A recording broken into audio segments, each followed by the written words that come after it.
Udah? Nah, silakan lanjut aja, Bro.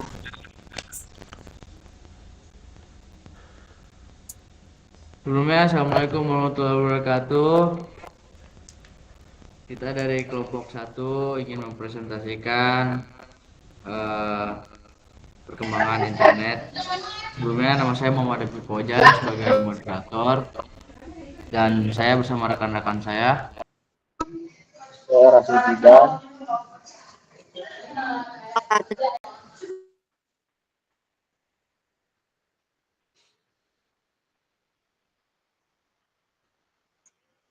Oke, kita langsung aja mulai ke sejarah perkembangan internet. Silakan.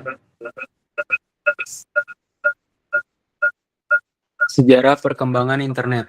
Internet berawal dari proyek ARPANET tahun 1969. Pada awal 1980-an, jaringan ini mulai menghubungkan universitas di Amerika. Tahun 1982 diperkenalkan protokol TCP/IP. Lalu 1984 sistem domain dan 1968 NSFNet menggantikan ARPANET. Sebagai jaringan riset utama, internet berkembang secara internasional dan awalnya hanya berisi teks. Pada 1990-an, World Wide Web memperkenalkan tampilan grafis. Tahun 1993 dimulai pendaftaran domain publik. Dan pada 1994, internet masuk ke Indonesia melalui Paguyuban Network. Kemudian muncul media sosial seperti Facebook, Twitter, dan Instagram yang mengubah cara orang berkomunikasi dengan berbagai informasi. Perbedaan sebelum dan sesudah inovasi. Sebelum internet hadir, aktivitas manusia baik dalam pekerjaan, pendidikan maupun hubungan sosial berjalan secara manual dan bergantung pada pertemuan fisik. Informasi hanya bisa diperoleh melalui buku, koran, televisi, atau komunikasi langsung, sehingga prosesnya lebih lambat dan terbatas. Namun setelah internet berkembang, teknologi berubah menjadi kebutuhan primer bagi hampir semua kalangan. Akses informasi menjadi sangat cepat, interaksi dapat dilakukan tanpa batas geografis, dan berbagai bidang pekerjaan bergantung pada sistem digital yang lebih efisien. Meski awalnya diciptakan untuk meringankan aktivitas manusia, kehadiran internet kini justru membuat banyak orang semakin tenggelam dalam kehidupan dunia maya, hingga manusia tidak lagi sepenuhnya mengendalikan teknologi, melainkan seringkali dikendalikan olehnya.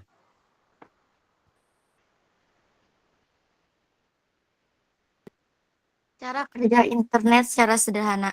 Internet bekerja dengan cara mengirimkan permintaan dari perangkat menggunakan Wi-Fi atau router ke penyedia layanan internet atau ISP.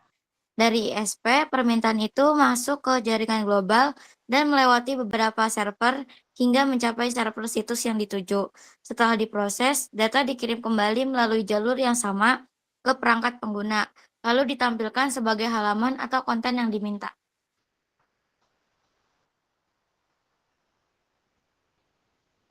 Selanjutnya, contoh aplikasi berbasis internet. Aplikasi komunikasi seperti WhatsApp, Telegram, Gmail, dan Zoom membantu orang terhubung. Aplikasi e-commerce seperti Shopee, Tokopedia, dan Lazada menggunakan belanja online. Layanan perbankan digital seperti BCA Mobile, Brimo, dan Livin by Mandiri mempermudah transaksi keuangan. Untuk pendidikan, ada aplikasi e-learning seperti Ruang Guru dan Google Classroom. Media sosial juga beragam, seperti Instagram, Facebook, dan TikTok. Sementara itu, hiburan tersedia melalui layanan streaming seperti Spotify, Netflix, dan YouTube. Selanjutnya, kaitan dengan literasi digital. Literasi digital mencakup kemampuan menggunakan akses digital untuk berkomunikasi secara instan melalui pesan, media sosial, email, serta memperoleh informasi dengan cepat. Di dalamnya juga terdapat pemahaman tentang permainan digital, termasuk kewaspadaan terhadap maraknya penipuan online di platform e-commerce maupun media sosial. Seperti aktivitas di dunia maya seperti mengunggah foto, video, komentar, hingga menyukai atau menyembunyikan postingan membentuk media digital yang bersifat permanen. Selain itu, ketika digital dapat menjadi penting karena penyebaran hoax dan ujaran kebencian dapat menimbulkan kerugian luas jika tidak disikapi dengan tanggung jawab. Literasi data dan algoritma juga diperlukan, seperti memahami proses menuduh data dari internet serta bagaimana algoritma menentukan urutan informasi, misalnya hasil pencarian Google.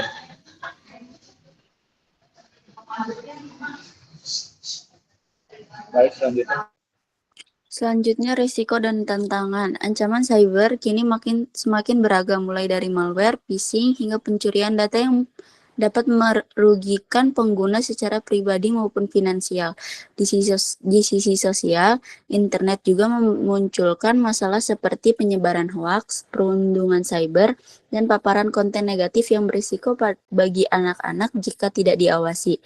Selain itu, Indonesia masih menghadapi tantangan berupa pemerataan akses internet yang belum merata di berbagai wilayah, serta kualitas jaringan yang seringkali tidak stabil dan menghambat aktivitas digital.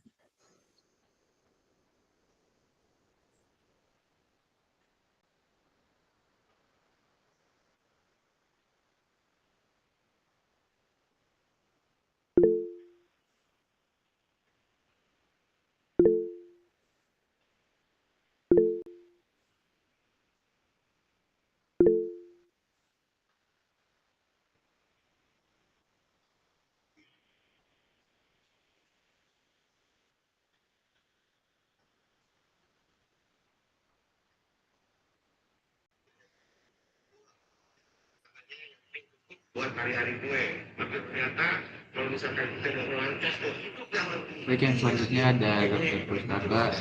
Dengan internet di era digital, pengertian secara manfaat dan dampak dalam kehidupan modern.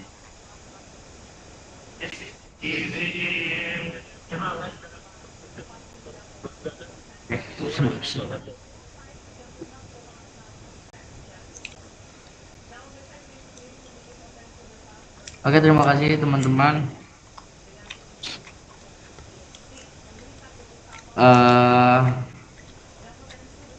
Terima kasih teman-teman telah mendengarkan presentasi dari kita. Berikutnya yaitu sesi tanya jawab. Mungkin ada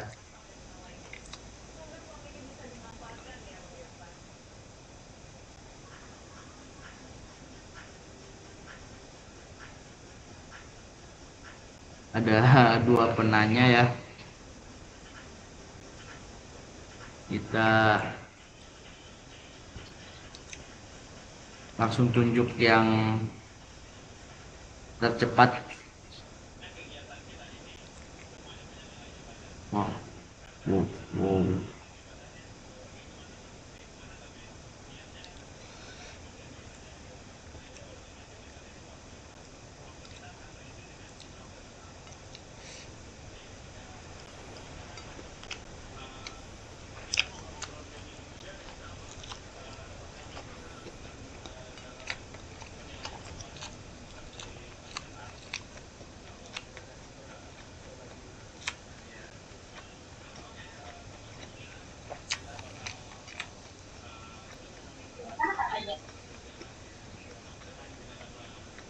Oke, sesuai rundingan yang pertama yaitu Farlan. Silahkan pertanyaannya.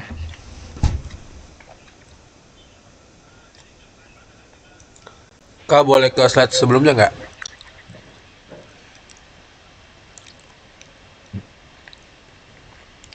Yang resiko dan tantangan.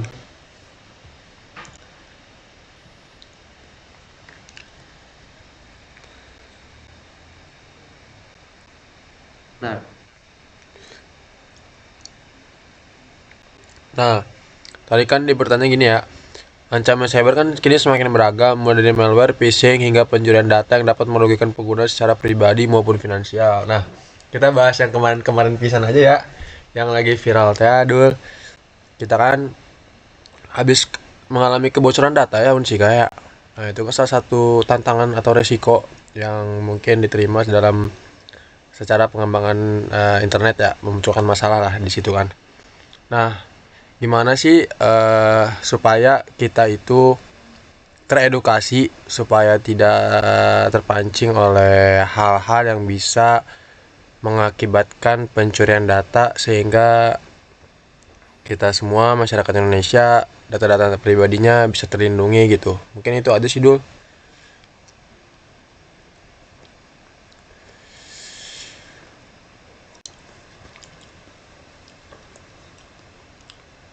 Oke, pertanyaannya bisa langsung dikirim aja ke WhatsApp Farlan. Oke, siap Kak Afif. Oke. Baik, penanya selanjutnya.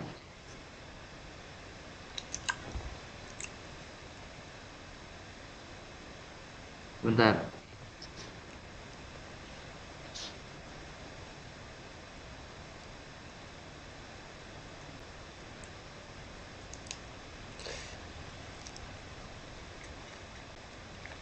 Oke, penanya selanjutnya Nanda, boleh? Silakan.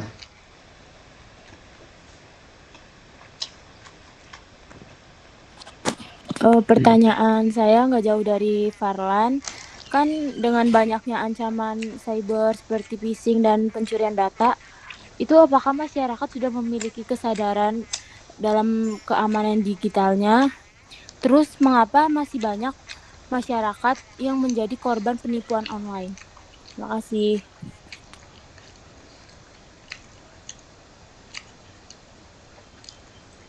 Oke. Baik, kita akan berdiskusi sejenak. Mohon untuk ditunggu ya teman-teman.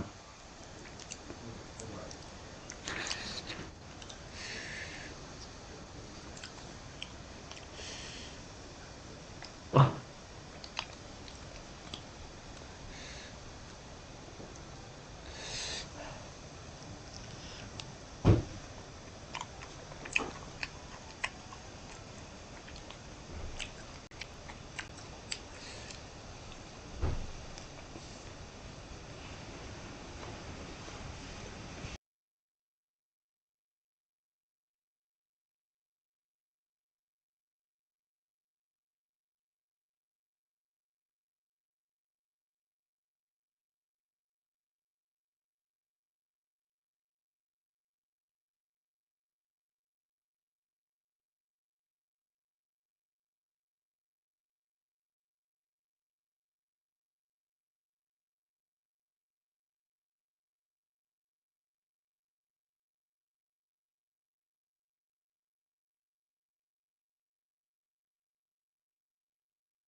Oke.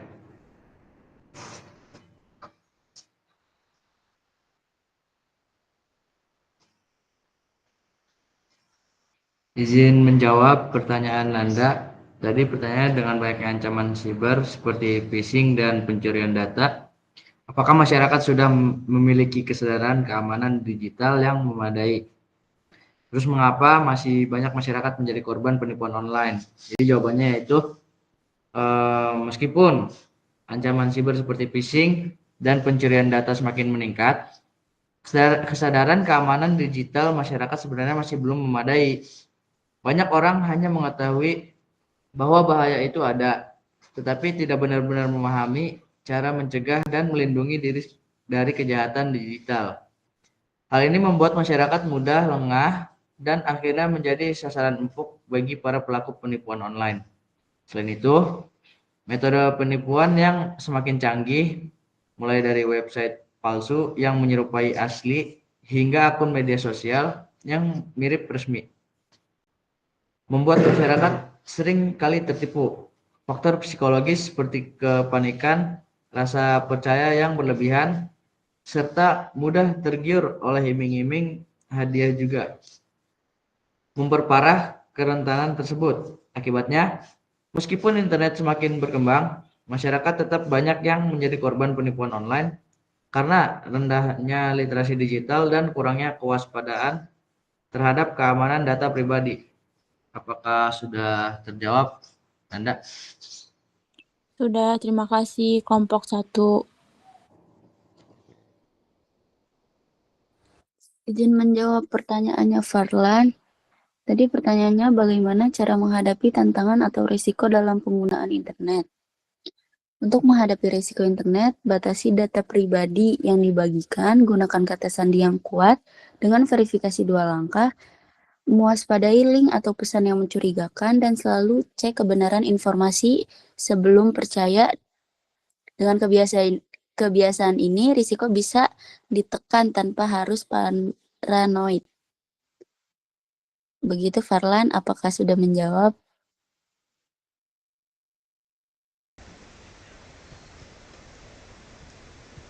Sudah Aisyah, terima kasih banyak Aisyah. Ya, sama-sama Farlan. Baik, cukup sekian dari kelompok kami. Kurang lebihnya mohon maaf. Wabillahi taufiq wal hidayah. Wassalamualaikum warahmatullahi wabarakatuh.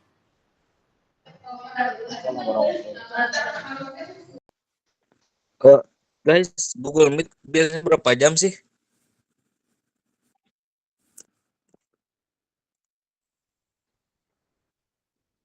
Woi,